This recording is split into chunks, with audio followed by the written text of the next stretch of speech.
ਭਾਰਤ ਦੇ ਪੱਛਮ ਵਿੱਚ ਸਥਿਤ ਇਹ ਇਜ਼ਰਾਈਲ ਦੇਸ਼ ਹੈ ਤੇ ਇਹਦੇ ਆਸੇ-ਪਾਸੇ ਇਹ ਦੋ ਇਲਾਕੇ ਵੈਸਟ ਬੈਂਕ ਤੇ ਗਾਜ਼ਾ ਪੱਟੀ ਇਹ ਫਲਸਤੀਨ ਦਾ ਖੇਤਰ ਹੈ। ਗਾਜ਼ਾ ਪੱਟੀ ਤੇ ਹੁਣ ਪੂਰੀ ਤਰ੍ਹਾਂ ਹਮਾਸ ਗਰੁੱਪ ਦਾ ਕਬਜ਼ਾ ਹੈ। ਹਮਾਸ ਗਰੁੱਪ ਇੱਕ ਫਲਸਤੀਨੀ ਇਸਲਾਮਿਕ ਸੰਗਠਨ ਹੈ ਜਿਸ ਨੂੰ ਕਈ ਦੇਸ਼ ਅੱਤਵਾਦੀ ਸੰਗਠਨ ਮੰਨਦੇ ਨੇ ਤੇ ਕਈ ਦੇਸ਼ ਹਮਾਸ ਸੰਗਠਨ ਦੇ ਸਿਰਫ ਮਿਲਟਰੀ ਵਿੰਗ ਨੂੰ ਅੱਤਵਾਦੀ ਸੰਗਠਨ ਮੰਨਦੇ ਨੇ। ਇਹਨਾਂ ਦੇਸ਼ਾਂ ਬਾਰੇ ਅੱਗੇ ਗੱਲ ਕਰਾਂਗੇ। ਹਮਾਸ ਇਜ਼ਰਾਈਲ ਦਾ ਖਾਤਮਾ ਕਰਨਾ ਚਾਹੁੰਦਾ ਹੈ ਤੇ ਫਲਸਤੀਨ ਦੇ ਉਹ ਖੇਤਰਾਂ ਨੂੰ ਆਜ਼ਾਦ ਕਰਾਉਣਾ ਚਾਹੁੰਦਾ ਹੈ ਜਿਨ੍ਹਾਂ ਤੇ ਇਜ਼ਰਾਈਲ ਦਾ ਕਬਜ਼ਾ ਹੈ। ਇਹ ਮਕਸਦ ਪੂਰਾ ਲਈ ਹਮਾਸ ਨੇ ਹਿੰਸਾ ਦਾ ਰਾਹ ਚੁਣਿਆ। ਹਮਾਸ ਇਜ਼ਰਾਈਲ ਤੇ ਕਈ ਵਾਰ ਹਮਲੇ ਕਰ ਚੁੱਕਿਆ ਹੈ ਪਰ 7 ਅਕਤੂਬਰ ਨੂੰ ਹਮਾਸ ਨੇ ਇਜ਼ਰਾਈਲ ਤੇ ਸਭ ਤੋਂ ਵੱਡਾ ਹਮਲਾ ਕੀਤਾ। ਹਮਾਸ ਨੇ ਦਾਅਵਾ ਕੀਤਾ ਕਿ ਉਹਨਾਂ ਨੇ ਸਿਰਫ 20 ਮਿੰਟਾਂ ਦੇ ਵਿੱਚ ਕਰੀਬ 5000 ਰਾਕਟ ਇਜ਼ਰਾਈਲ ਵੱਲ ਦਾਗੇ ਨੇ ਤੇ ਜਵਾਬੀ ਕਾਰਵਾਈ ਵਿੱਚ ਇਜ਼ਰਾਈਲ ਨੇ ਵੀ ਗਾਜ਼ਾ ਪੱਟੀ ਤੇ ਬੰਬਾਰੀ ਕੀਤੀ ਹੈ ਕਿਉਂਕਿ ਗਾਜ਼ਾ ਪੱਟੀ ਤੇ ਪੂਰੀ ਤਰ੍ਹਾਂ ਹਮਾਸ ਦਾ ਕਬਜ਼ਾ ਹੈ। ਹਮਾਸ ਦੇ ਲੜਾਕਿਆਂ ਨੇ ਜ਼ਮੀਨ, ਸਮੁੰਦਰ ਤੇ ਹਵਾਈ ਤਿੰਨੋਂ ਥਾਵਾਂ ਤੋਂ ਇਜ਼ਰਾਈਲ ਨੂੰ ਨਿਸ਼ਾਨਾ ਬਣਾਇਆ ਜਿਸ ਦੇ ਵਿੱਚ ਬਹੁਤ ਸਾਰੇ ਲੋਕ ਮਾਰੇ ਗਏ, ਜ਼ਖਮੀ ਹੋਏ ਤੇ ਇਜ਼ਰਾਈਲ ਦੇ ਲੋਕਾਂ ਨੂੰ ਹਮਾਸ ਸੰਗਠਨ ਨੇ ਬੰਦਕ ਵੀ ਬਣਾਇਆ ਹੋਇਆ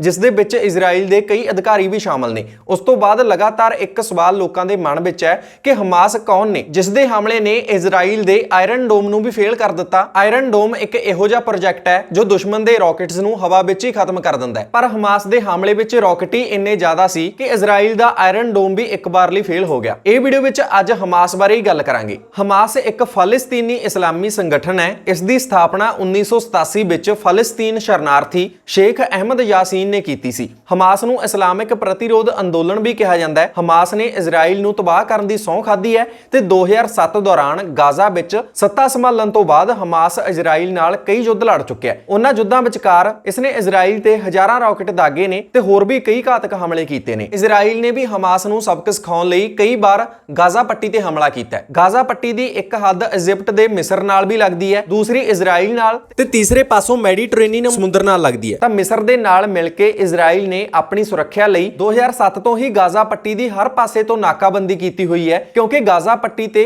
ਹਮਾਸ ਸੰਗਠਨ ਦਾ ਕਬਜ਼ਾ ਹੈ। ਇਜ਼ਰਾਈਲ ਨੇ ਗਾਜ਼ਾ ਪੱਟੀ ਦੇ ਜ਼ਮੀਨੀ, ਸਮੁੰਦਰੀ ਤੇ ਹਵਾਈ ਸਾਰੇ ਤਰਫੋਂ ਘੇਰਾਬੰਦੀ ਕੀਤੀ ਹੋਈ ਹੈ ਪਰ ਹਮਾਸ ਨੇ ਹੁਣ ਇਜ਼ਰਾਈਲ ਤੇ ਸਭ ਤੋਂ ਵੱਡਾ ਹਮਲਾ ਕੀਤਾ ਹੈ ਜਿਸ ਦਾ ਸ਼ਿਕਾਰ ਆਮ ਲੋਕ ਵੀ ਹੋਏ ਨੇ। ਹਮਲੇ ਕਾਰਨ ਗੁੱਸੇ ਵਿੱਚ ਆ ਕੇ ਇਜ਼ਰਾਈਲ ਨੇ ਵੀ ਗਾਜ਼ਾ ਪੱਟੀ ਵਿੱਚ ਕਾਫੀ ਤਬਾਹੀ ਕੀਤੀ, ਇੱਥੋਂ ਤੱਕ ਕਿ ਗਾਜ਼ਾ ਪੱਟੀ ਵਿੱਚ ਬਿਜਲੀ, ਪਾਣੀ ਤੇ ਖਾਣ ਪੀਣ ਦੀ ਸਪਲਾਈ ਵੀ ਬੰਦ ਕਰ ਦਿੱਤੀ ਕਿਉਂਕਿ ਗਾਜ਼ਾ ਪੱਟੀ ਦੇ ਆਸ-ਪਾਸ ਇਜ਼ਰਾਈਲ ਦੀ ਘੇਰਾਬੰਦੀ ਹੋਣ ਕਰਕੇ ਬਿਜਲੀ ਤੋਂ ਲੈ ਕੇ ਹਰ ਚੀਜ਼ ਗਾਜ਼ਾ ਪੱਟੀ ਵਿੱਚ ਇਜ਼ਰਾਈਲ ਦੀ ਮਰਜ਼ੀ ਨਾਲ ਐਂਟਰ ਹੁੰਦੀ ਹੈ। ਤਾਂ ਇਜ਼ਰਾਈਲ ਨੇ ਗਾਜ਼ਾ ਪੱਟੀ ਵਿੱਚ ਜਾਣ ਵਾਲੀਆਂ ਇਹ ਜ਼ਰੂਰੀ ਚੀਜ਼ਾਂ ਤੇ ਵੀ ਪਾਬੰਦੀ ਲਗਾ ਦਿੱਤੀ। ਗਾਜ਼ਾ ਪੱਟੀ ਲਗਭਗ 10 ਕਿਲੋਮੀਟਰ ਚੌੜਾ ਤੇ 41 ਕਿਲੋਮੀਟਰ ਲੰਬਾ ਇੱਕ ਛੋਟਾ ਜਿਹਾ ਫਲਸਤੀਨੀ ਖੇਤਰ ਹੈ ਜਿਸ ਦੇ ਵਿੱਚ ਕਰੀਬ 25 ਲੱਖ ਲੋਕ ਰਹਿੰਦੇ ਨੇ। ਤਾਂ ਕਰਕੇ ਇਹ ਸਭ ਤੋਂ ਸੰਘਣੀ ਆਬਾਦੀ ਵਾਲੇ ਖੇਤਰਾਂ ਵਿੱਚੋਂ ਇੱਕ ਹੈ। ਇੱਥੇ ਫਲਸਤੀਨੀ, ਅਰਬੀ ਤੇ ਸਭ ਤੋਂ ਜ਼ਿਆਦਾ ਜਨਸੰਖਿਆ ਮੁਸਲਿਮ ਲੋਕਾਂ ਦੀ ਹੈ। ਹਮਾਸ ਜਾਂ ਇਸਲਾਮਿਕ ਪ੍ਰਤੀਰੋਧ ਅੰਦੋਲਨ ਦੀ ਸਥਾਪਨਾ 1987 ਵਿੱਚ ਪਹਿਲੀ ਇੰਤਿਫਾਦਾ ਦੌਰਾਨ ਕੀਤੀ ਗਈ ਸੀ। ਇੰਤਿਫਾਦਾ ਜਿਸ ਦਾ ਮਤਲਬ ਹੁੰਦਾ ਹੈ ਬਗਾਵਤ ਜਾਂ ਵਿਦਰੋਹ, ਜੋ ਹਮਾਸ ਨੇ ਇਜ਼ਰਾਈਲ ਦੇ ਵਿਰੁੱਧ ਕੀਤਾ ਸੀ। ਹਮਾਸ ਨੂੰ ਈਰਾਨ ਦਾ ਸਮਰਥਨ ਵੀ ਮਿਲਿਆ ਹੋਇਆ ਹੈ ਤੇ ਹਮਾਸ ਸੰਗਠਨ ਦੀ ਵਿਚਾਰਧਾਰਾ ਮੁਸਲਿਮ ਬ੍ਰਦਰਹੁੱਡ ਦੀ ਇਸਲਾਮੀ ਵਿਚਾਰਧਾਰਾ ਵਰਗੀ ਹੈ ਜਿਸ ਦੀ ਸਥਾਪਨਾ 1920 ਦੇ ਦਹਾਕੇ ਵਿੱਚ ਮਿਸਰ ਵਿੱਚ ਕੀਤੀ ਗਈ ਸੀ। ਹਮਾਸ ਅੱਤਵਾਦੀ ਸੰਗਠਨ ਦਾ ਉਦੇਸ਼ ਇਜ਼ਰਾਈਲ ਨੂੰ ਤਬਾਹ ਕਰਨਾ ਹੈ ਤੇ ਫਲਸਤੀਨ ਵਿੱਚ ਪੂਰੀ ਤਰ੍ਹਾਂ ਇਸਲਾਮਿਕ ਸ਼ਾਸਨ ਲਾਗੂ ਕਰਨਾ ਹੈ। ਯਾਸੀਨ ਨੇ 1987 ਚ ਇਜ਼ਰਾਈਲ ਖਿਲਾਫ ਪਹਿਲੀ ਬਗਾਵਤ ਦਾ ਐਲਾਨ ਕੀਤਾ ਸੀ। 2007 ਵਿੱਚ ਹਮਾਸ ਨੇ ਘਰੇਲੂ ਯੁੱਧ ਵਿੱਚ ਰਾਸ਼ਟਰਪਤੀ ਮਹਿਮੂਦ ਅੱਬਾਸ ਦੀ ਫੌਜ ਨੂੰ ਹਰਾਇਆ ਜਿਸ ਨੇ ਫਲਸਤੀਨੀ ਖੇਤਰ ਵੈਸਟ ਬੈਂਕ ਵਿੱਚ ਸੱਤਾ ਸੰਭਾਲੀ ਹੋਈ ਸੀ ਤੇ ਫਲਸਤੀਨ ਲਿਬਰੇਸ਼ਨ ਆਰਗੇਨਾਈਜੇਸ਼ਨ ਯਾਨੀ ਕਿ PLO ਦੀ ਅਗਵਾਈ ਵੀ ਕੀਤੀ ਸੀ। PLO ਇੱਕ ਸਿਆਸੀ ਸਮੂਹ ਹੈ ਜਿਸ ਦਾ ਉਦੇਸ਼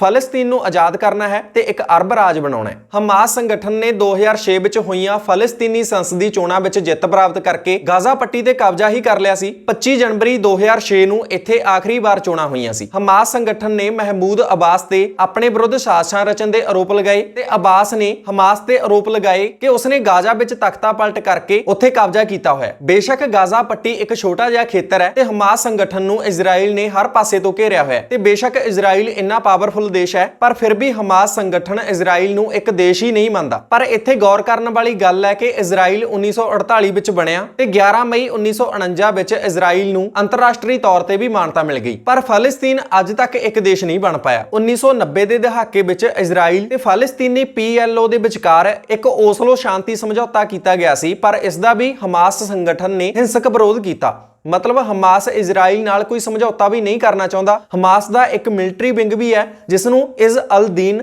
ਅਲ ਕਸਾਮ ਬ੍ਰਿਗੇਡ ਕਿਹਾ ਜਾਂਦਾ ਹੈ, ਜਿਸ ਨੇ ਕਈ ਵਾਰ ਆਪਣੇ ਹਥਿਆਰਬੰਦ ਤੇ ਆਤਮਘਾਤੀ ਹਮਲਾਵਰ ਇਜ਼ਰਾਈਲ ਵੱਲ ਭੇਜੇ ਨੇ। ਹਮਾਸ ਆਪਣੀਆਂ ਇਹ ਗਤੀਵਿਧੀਆਂ ਇਜ਼ਰਾਈਲ ਕਬਜ਼ੇ ਦੇ ਵਿਰੋਧ ਵਿੱਚ ਕਰ ਰਿਹਾ ਹੈ। 1988 ਵਿੱਚ ਹਮਾਸ ਸੰਗਠਨ ਦੇ ਨੇਤਾ ਚਾਰਟਰ ਨੇ ਇਜ਼ਰਾਈਲ ਦੇ ਵਿਨਾਸ਼ ਦੀ ਮੰਗ ਕੀਤੀ ਸੀ। ਹਾਲਾਂਕਿ ਹਮਾਸ ਦੇ ਨੇਤਾਵਾਂ ਨੇ ਕਈ ਵਾਰ ਕਿਹਾ ਕਿ 1967 ਦੀ ਲੜਾਈ ਵਿੱਚ ਇਜ਼ਰਾਈਲ ਦੁਆਰਾ ਕਬਜ਼ੇ ਵਿੱਚ ਲਏ ਗਏ ਸਾਰੇ ਫਲਸਤੀਨੀ ਖੇਤਰਾਂ ਤੇ ਜੇਕਰ ਫਲਸਤੀਨੀ ਰਾਜ ਵਾਪਸ ਕਰ ਦਿੱਤਾ ਜਾਂਦਾ ਹੈ ਤਾਂ ਬਦਲੇ ਵਿੱਚ ਇਜ਼ਰਾਈਲ ਨਾਲ ਲੰਬੇ ਸਮੇਂ ਤੱਕ ਕੋਈ ਯੁੱਧ ਨਹੀਂ ਹੋਵੇਗਾ। ਪਰ ਇਹ ਗੱਲਾਂ ਤੇ ਇਜ਼ਰਾਈਲ ਨੂੰ ਡਰ ਹੈ ਕਿ ਹਮਾਸ ਸੰਗਠਨ ਧੋਖਾ ਕਰ ਸਕਦਾ ਹੈ। ਹਮਾਸ ਨੂੰ ਇਜ਼ਰਾਈਲ, ਸੰਯੁਕਤ ਰਾਜ, ਯੂਰਪੀਅਨ ਯੂਨੀਅਨ, ਕੈਨੇਡਾ, ਮਿਸਰ ਤੇ ਜਾਪਾਨ ਦੁਆਰਾ ਇੱਕ ਅੱਤਵਾਦੀ ਸੰਗਠਨ ਵਜੋਂ ਨਾਮਜ਼ਦ ਕੀਤਾ ਗਿਆ। ਨਾਲ ਹੀ ਅਫਗਾਨਿਸਤਾਨ, ਅਲਜੀਰੀਆ, ਈਰਾਨ, ਕਤਰ ਤੇ ਸੀਰੀਆ ਹਮਾਸ ਦੇ ਸਹਿਯੋਗੀ ਨੇ। ਅਰਬ ਦੇਸ਼ ਤੇ ਲਗਭਗ ਸਾਰੇ ਇਸਲਾਮਿਕ ਰਾਸ਼ਟਰ ਹਮਾਸ ਸੰਗਠਨ ਦੇ ਨਾਲ ਖੜੇ ਨੇ। ਹਮਾਸ ਦੀ ਤਾਕਤ ਜ਼ਿਆਦਾਤਰ ਗਾਜ਼ਾ ਪੱਟੀ ਵਿੱਚ ਹੀ ਹੈ, ਪਰ ਹਮਾਸ ਦੇ ਫਲਸਤੀਨੀ ਖੇਤਰਾਂ ਵਿੱਚ ਵੀ ਸਮਰਥਕ ਮੌਜੂਦ ਨੇ ਤੇ ਹਮਾਸ ਸੰਗਠਨ ਦੇ ਨੇਤਾ ਕਤਰ ਸਮੇਤ ਮੱਧ ਪੂਰਬ ਦੇ ਕਈ ਦੇਸ਼ਾਂ ਵਿੱਚ ਫੈਲੇ ਹੋਏ ਨੇ। 7 ਅਕਤੂਬਰ ਨੂੰ ਹਮਾਸ ਸੰਗਠਨ ਵੱਲੋਂ ਕੀਤਾ ਗਿਆ ਰਾਕੇਟ ਹਮਲਾ ਹੁਣ ਤੱਕ ਦਾ ਸਭ ਤੋਂ ਵੱਡਾ ਹਮਲਾ ਦੱਸਿਆ ਜਾ ਰਿਹਾ ਹੈ। ਇਜ਼ਰਾਈਲ ਦੇ ਪ੍ਰਧਾਨ ਮੰਤਰੀ ਬੈਂਜਾਮਿਨ ਨੇਤਨਯਾਹੂ ਦਾ ਕਹਿਣਾ ਹੈ ਕਿ ਦੁਸ਼ਮਣ ਨੂੰ ਅਜਿਹੀ ਕੀਮਤ ਚੁਕਾਉਣੀ ਪਵੇਗੀ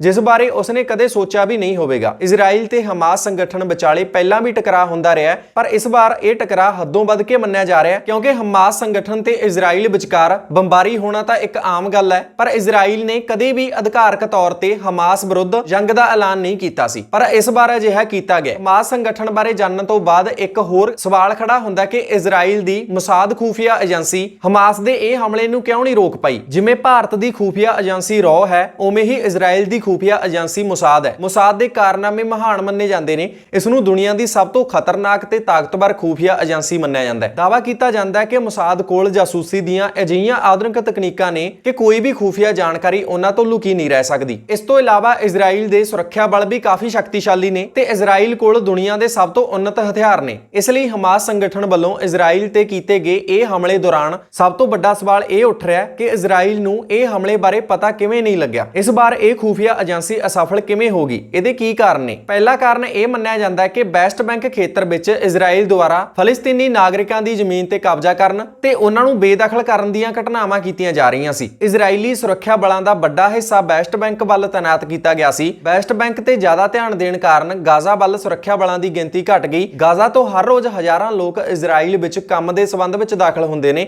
ਹਮਾਸ ਸੰਗਠਨ ਨੂੰ ਇਹਨਾਂ ਲੋਕਾਂ ਤੋਂ ਹੀ ਪੈਸਾ ਮਿਲਦਾ ਹੈ। 2021 ਵਿੱਚ ਇਜ਼ਰਾਈਲ ਨੇ ਗਾਜ਼ਾ ਪੱਟੀ ਵਿੱਚ ਇੱਕ ਵੱਡੀ ਕਾਰਵਾਈ ਕੀਤੀ ਸੀ, ਜਿਸ ਤੋਂ ਬਾਅਦ ਕਾਫੀ ਹੱਦ ਤੱਕ ਸ਼ਾਂਤੀ ਬਣੀ ਰਹੀ। ਪਿਛਲੇ 2 ਸਾਲਾਂ ਵਿੱਚ ਕੋਈ ਵੀ ਵੱਡੀ ਘਟਨਾ ਨਹੀਂ ਵਾਪਰੀ, ਜਿਸ ਕਾਰਨ ਸ਼ਾਇਦ ਇਜ਼ਰਾਈਲੀ ਸੁਰੱਖਿਆ ਏਜੰਸੀਆਂ ਨੂੰ ਲੱਗ ਰਿਹਾ ਸੀ ਕਿ ਹੁਣ ਹਮਾਸ ਅੱਗੇ ਕੋਈ ਕਾਰਵਾਈ ਨਹੀਂ ਕਰੇਗਾ। ਪਰ ਇਜ਼ਰਾਈਲ ਹਮਾਸ ਦੀ ਬਦਲੇ ਵਾਲੀ ਯੋਜਨਾ ਨੂੰ ਸਮਝਣ ਵਿੱਚ ਅਸਫਲ ਰਿਹਾ। ਦੂਸਰਾ ਵੱਡਾ ਕਾਰਨ ਅਲ ਅਕਸਾ ਮਸਜਿਦ ਵਿਵਾਦ ਵੀ ਹੈ। ਇਹੀ ਸਾਲ ਅਪ੍ਰੈਲ ਮਹੀਨੇ 'ਚ ਇਜ਼ਰਾਈਲੀ ਪੁਲਿਸ ਅਲ ਅਕਸਾ ਮਸਜਿਦ ਦੇ ਅੰਦਰ ਦਾਖਲ ਹੋਈ ਸੀ। ਮਸਜਿਦ ਦੇ ਅੰਦਰ ਭੰਨਤੋੜ ਕੀਤੀ ਗਈ ਤੇ ਲੋਕਾਂ ਤੇ ਸਟਨ ਗਨ ਤੇ ਰਬੜ ਦੀਆਂ ਗੋਲੀਆਂ ਨਾਲ ਹਮਲਾ ਕੀਤਾ ਗਿਆ, ਜਿਸ ਵਿੱਚ 40 ਦੇ ਕਰੀਬ ਲੋਕ ਜ਼ਖਮੀ ਹੋ ਗਏ। ਪੁਲਿਸ ਨੇ ਸਪਸ਼ਟ ਕੀਤਾ ਸੀ ਕਿ ਕੁਝ ਬਦਮਾਸ਼ ਮਾਸਕ ਪਹਿਨ ਕੇ ਮਸਜਿਦ ਵਿੱਚ ਲੁਕੇ ਹੋਏ ਸੀ। ਉਹਨਾਂ ਕੋਲ ਲਾਠੀਆਂ, ਹਥਿਆਰ ਤੇ ਪੱਥਰ ਸੀ, ਇਸ ਲਈ ਉਹਨਾਂ ਨੂੰ ਇਮਾਰਤ ਵਿੱਚ ਦਾਖਲ ਹੋਣ ਲਈ ਮਜਬੂਰ ਕੀਤਾ ਗਿਆ। ਇਹ ਘਟਨਾ ਤੋਂ ਬਾਅਦ ਇਜ਼ਰਾਈਲ ਤੇ ਫਲਸਤੀਨੀਆਂ ਵਿਚਕਾਰ ਤਣਾਅ ਹੋਰ ਵਧਣ ਲੱਗਿਆ ਸੀ। ਅਪ੍ਰੈਲ ਤੋਂ ਅਕਤੂਬਰ ਮਹੀਨੇ ਤੱਕ ਵਿਵਾਦ ਵਾਲੀਆਂ ਇਸ ਤਰ੍ਹਾਂ ਦੀਆਂ ਕਈ ਘਟਨਾਵਾਂ ਵਾਪਰ ਚੁੱਕੀਆਂ ਸੀ। ਹਮਾਸ ਸੰਗਠਨ ਇਹ ਘਟਨਾ ਦਾ ਬਦਲਾ ਲੈਣ ਦੀ ਸਕੀਮ ਤਿਆਰ ਕਰ ਰਿਹਾ ਸੀ। ਇਸੇ ਲਈ ਹਮਾਸ ਨੇ ਇਜ਼ਰਾਈਲ ਨੂੰ ਇਹ ਹਮਲੇ ਦੀ ਜਰਾ ਵੀ ਭਣਕ ਨਹੀਂ ਲੱਗਣ ਦਿੱਤੀ। ਅਲ ਅਕਸਾ ਮਸਜਿਦ ਵਿਵਾਦ ਕਰਕੇ ਹਮਾਸ ਨੇ ਇਹ ਹਮਲੇ ਨੂੰ ਵੀ